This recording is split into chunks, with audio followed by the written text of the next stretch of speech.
Chapter 7. And now it came to pass, that after King Mosiah had had continual peace, for the space of 3 years, he was desirous to know concerning the people, who went up to dwell in the land of Lehi-Nephi, or in the city of Lehi-Nephi. For his people had heard nothing from them, from the time they left the land of Zarahemla. Therefore they wearied him with their teasings. And it came to pass, that King Mosiah granted, that 16 of their strong men might go up to the land of Lehi-Nephi, to inquire concerning their brethren.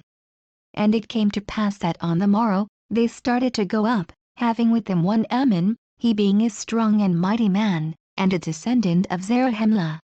And he was also their leader. And now they knew not the course they should travel in the wilderness, to go up to the land of Lehi-Nephi. Therefore they wandered many days in the wilderness, even 40 days did they wander.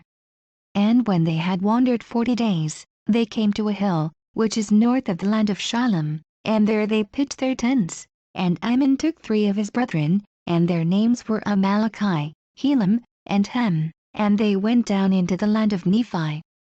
And behold, they met the king of the people who were in the land of Nephi, and in the land of Shalom. And they were surrounded by the king's guard, and were taken, and were bound, and were committed to prison. And it came to pass when they had been in prison 2 days, they were again brought before the king, and their bands were loosed. And they stood before the king, and were permitted, or rather commanded, that they should answer the questions which he should ask them. And he said unto them, Behold, I am Limhi, the son of Noah, who was the son of Zeniff, who came up out of the land of Zarahemla, to inherit this land, which was the land of their fathers, who was made a king by the voice of the people. And now I desire to know the cause whereby ye were so bold, as to come near the walls of the city, when I, myself, was with my guards without the gate? And now, for this cause have I suffered that ye should be preserved, that I might inquire of you, or else I should have caused, that my guards should have put you to death. Ye are permitted to speak.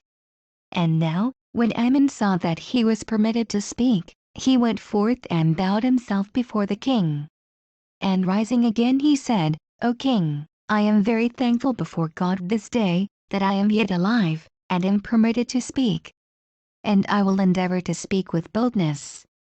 For I am assured that if ye had known me, ye would not have suffered that I should have worn these bands. For I am Ammon, and am a descendant of Zarahemla, and have come up out of the land of Zarahemla, to inquire concerning our brethren, whom Zeniff brought up out of that land. And now it came to pass that after Limhi had heard the words of Ammon, he was exceedingly glad, and said, Now I know of a surety that my brethren who were in the land of Zarahemla are yet alive. And now I will rejoice.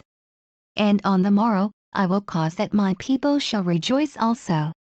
For behold, we are in bondage to the Lamanites, and are taxed with a tax which is grievous to be borne.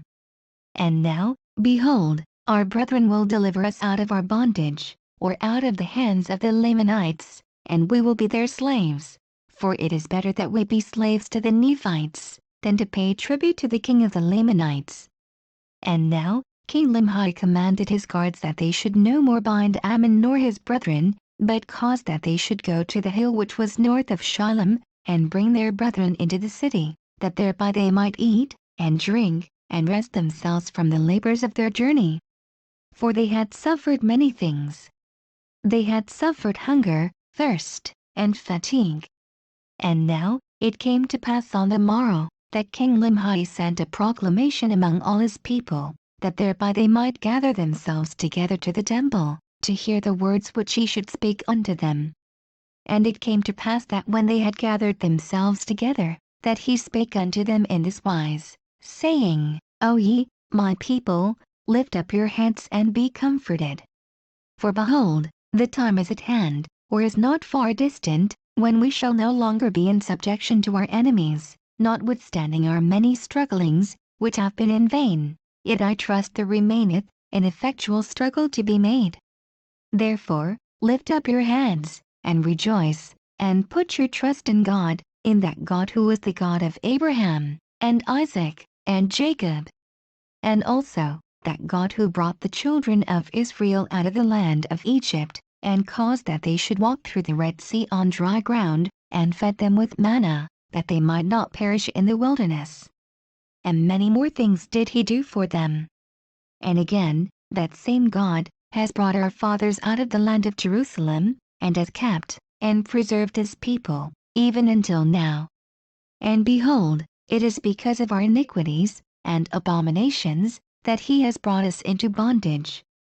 And ye all are witnesses this day, that Zeniff, who was made king over this people, he being overzealous to inherit the land of his fathers, therefore, being deceived by the cunning and craftiness of King Liman, who, having entered into a treaty with King Zeniff, and having yielded up into his hands the possessions of a part of the land, or even the city of Lehi-Nephi, and the city of Shalem, and the land round about, and all this he did, for the sole purpose of bringing this people into subjection or into bondage. And behold, we at this time do pay tribute to the king of the Lamanites, to the amount of 1/2 of our corn, and our barley, and even all our grain of every kind, and 1/2 of the increase of our flocks and our herds. And even 1/2 of all we have, or possess, the king of the Lamanites doth exact of us, or our lives. And now, is not this grievous to be borne? And is not this, our affliction, great? Now behold, how great reason we have to mourn. Yea, I say unto you, great are the reasons which we have to mourn. For behold how many of our brethren have been slain, and their blood has been spilt in vain, and all because of iniquity. For if this people had not fallen into transgression, the Lord would not have suffered that this great evil should come upon them. But behold, they would not hearken unto his words. But there arose contentions among them, even so much that they did shed blood among themselves. And a prophet of the Lord have they slain. Yea, a chosen man of God, who told them of their wickedness and abominations, and prophesied of many things which are to come, yea, even the coming of Christ. And because he said unto them, that Christ was the God, the Father of all things, and said that he should take upon him the image of man, and it should be the image after which man was created in the beginning. Or in other words, he said that man was created after the image of God, and that God should come down among the children of men, and take upon him flesh and blood, and go forth upon the face of the earth. And now, because he said this, they did put him to death. And many more things did they do, which brought down the wrath of God upon them.